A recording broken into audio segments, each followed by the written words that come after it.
इस वीडियो में हम लोग देखेंगे, ये कविता है, ये कक्षा 4 की किताब है।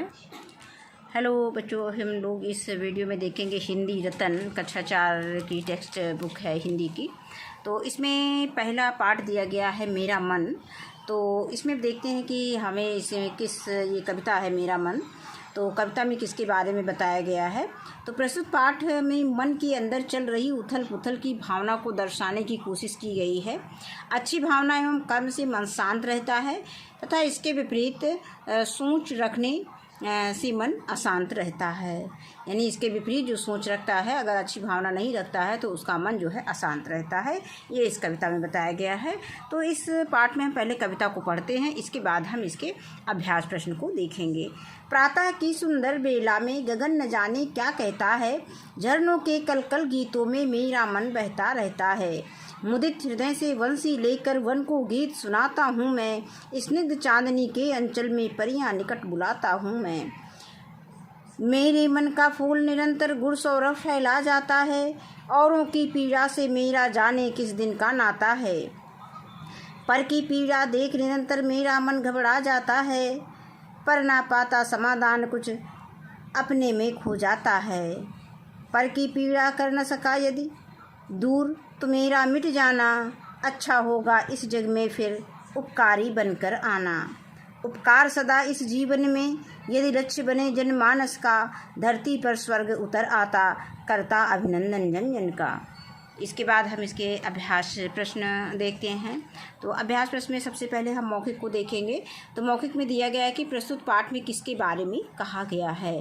तो इसमें मन में उठने वाले विचारों के बारे में कहा गया है। मतलब प्रस्तुत पाठ में किसके बारे में कहा गया है, कवि के मन में उठने वाले विचारों या मन में उठने वाले विचारों के बारे में कहा गया है। अब कवि का मन किसके समान बहता है, तो कवि का मन जो है झरने के कलकल गीतों के समान बहता है। फिर कवि का मन क्यों फैला जाता है, तो कवि का मन अच्छे विचारों से फैला जाता है। अब आगे दिया गया है प्रश्न, पहला प्रश्न इसमें दिया है लिखित में। पहला प्रश्न इसमें है कि प्रातः काल की बेला में मन क्या विचार करता है। तो इसका उत्तर हम लिखेंगे कि प्रातः काल की बेला में मन झरनों के कलकल गीतों में बहता रहता है। फिर दूसरा प्रश्न दिया गया है कि स्निग्ध चांदनी में कवि का मन क्या करता है।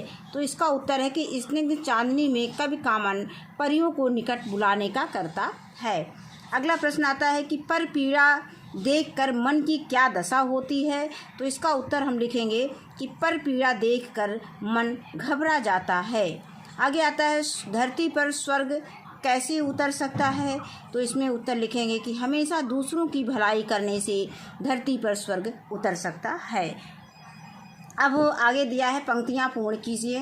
तो यहाँ पे दिया है मुदित हृदय से वंशी लेकर वन को गीत सुनाता हूँ मैं। ये हम कविता में जो दिया गया है, कविता से हम जो शब्द नहीं दिए गए हैं उनको हम उसी से पूरा कर लेंगे खाली स्थान में। फिर है मेरी मन का फूल निरंतर गुड़ सौरभ फैला जाता है, उपकार सदा इस जग में फिर उपकारी बनकर आना। अब आगे दिया गया प्रश्न संख्या 4 है कि भावार्थ लिखिए। उपकार सदा इस जीवन में यदि लक्ष्य बने जनमानस का, धरती पर स्वर्ग उतर आता करता अभिनंदन जन जन का।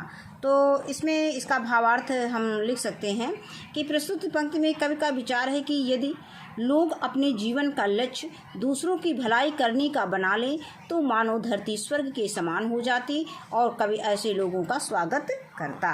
अब इसके बाद आता है भाषा बोध के प्रश्न। तो इसमें निम्नलिखित शब्दों के दो पर्यायवाची शब्द लिखिए। तो इसमें हमने दो पर्यायवाची शब्द लिखा है। इसके अलावा भी और भी आप पर्यायवाची शब्द अलग भी लिख सकते हैं। जैसे सवेरा, सवेरा का होता है प्रातः और सुबह। आकाश, आकाश का है गगन अंबर। और जंगल, जंगल का वन है कानन है। मनुष्य का हम मानव लिख सकते हैं, नर लिख सकते हैं। हमने बहुत सरल लिखने की कोशिश की है, इसमें बहुत सरल शब्द। फिर फूल को हम लिख सकते हैं पुष्प है, सुमन है। आगे आता है प्रश्न संख्या 2 कि निम्नलिखित शब्दों का अर्थ लिखकर वाक्यों में प्रयोग कीजिए। तो पहला आता है मुदित। यहाँ पे मुद्रित दिया गया है, जबकि कविता में है मुदित। मुदित का अर्थ होता है प्रसन्न होना, प्रसन्न। तो मैं आज बहुत मुदित हूँ, यानी मैं आज बहुत प्रसन्न हूँ। आगे है शब्द गगन। गगन का अर्थ होता है आकाश, तो गगन में पक्षी उड़ते हैं। अब यहाँ पे वाक्य प्रयोग को हम अपने शब्दों में अलग वाक्यों में कर सकते हैं। आगे अगला दिया है अभिनंदन। अभिनंदन का अर्थ है स्वागत, और हमें घर आए मेहमानों का स्वागत करना चाहिए या अभिनंदन करना चाहिए। यहाँ पे हम अभिनंदन लिखेंगे, स्वागत लिख दिया हमने, लेकिन हमको यहाँ पे वाक्य प्रयोग हमें अभिनंदन का करना है, तो हम इसमें लिखेंगे कि हमें घर आए मेहमानों का अभिनंदन करना चाहिए। स्वागत के स्थान पर हमको अभिनंदन लिखना है। अब है निरंतर। तो निरंतर मीन क्या होता है? हमेशा या लगातार कह सकते हैं। तो हमें निरंतर बड़ों का अभिनंदन करना चाहिए। फिर है उपकार। उपकार मीन क्या होता है? भलाई। हमें सदैव दूसरों का उपकार करना चाहिए। अब आगे आता है कि काल किसे कहते हैं, उसके भेद बताइए। तो यहाँ पे हम उत्तर लिख सकते हैं कि क्रिया के जिस रूप से उसके होने के समय का बोध होता है उसे काल कहा जाता है। काल के भेद 3 भेद होते हैं।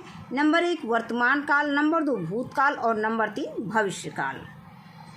अब आगे दिया गया है कि नीचे दी गई कविता की पंक्तियों में कौन सा काल आता है, स्पष्ट कीजिए। तो दिया है प्रातः की सुंदर बेला में गगन न जाने क्या कहता है। तो यहाँ पे सुबह की मतलब सुबह की सुंदरता का वर्णन किया गया है, तो वर्तमान काल को दिखाया गया है। तो हम यहाँ पे वर्तमान लिख सकते हैं और इसमें स्पष्ट में लिख सकते हैं, क्योंकि पंक्ति में वर्तमान में कार्य के होने का पता चलता है, तो इसलिए हम यहाँ पे वर्तमान काल लिखेंगे। आगे है अच्छा होगा इस जग में फिर उपकारी बनकर आना। तो ये भविष्य की बात की जा रही है कि भविष्य में हमें फिर उपकारी बनकर आना है। तो यहाँ पे भविष्य काल लिख देंगे, क्योंकि पंक्ति में भविष्य के काम के होने की बात कही गई है, यानी भविष्य के बारे में, होने वाले कार्य के बारे में बात कही गई है। तो इस वीडियो में बस इतना ही। वीडियो देखने के लिए बहुत बहुत धन्यवाद।